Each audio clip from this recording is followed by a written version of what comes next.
नमस्कार, तुमचं सगळ्यांचं स्वागत आहे। तर आज मी तुम्हाला कुळथाची आमटी कशी बनवतात ही रेसिपी तुमच्यासोबत आज मी शेअर करणार आहे।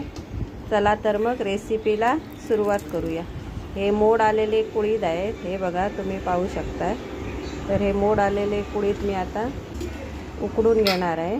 कुकरमध्ये 2-3 शिट्ट्या काढून शिजवून घेणार। आणि हे ओलं खोबरं आहे, ओलं खोबरं, कांदा, लसूण, आलं असं हे खोबरं मी भाजून घेतलेलं आहे। आणि हे उकडलेले कुळीथ आहेत, हे बघा ते मी आता मिक्सरमध्ये वाटून घेणार आहे।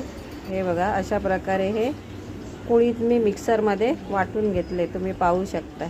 आणि आता पातेल्यामध्ये तेल गरम करून त्याच्यामध्ये लसूण मी फोडणीला टाकते आहे। हे बघा लसूण फोडणीला टाकली आहे। त्याच्यामध्ये मालवणी मसाला 2 चमचे, लाल मिरची पावडर 1 चमचा असा मसाला घालून आता मी हे परतून घेते, हे बघा। आणि त्याच्यामध्ये हे वाटप खोबऱ्याचं ते घालून घेते आणि त्यानंतर हे चांगलं मिक्स करून घेणार आहे वाटलेलं खोबरं। आणि हे वाटून घेतलेले कुळीथ आहेत ते पण मी याच्यामध्ये घालून घेते आहे, हे बघा मिक्स करून घेते चांगलं।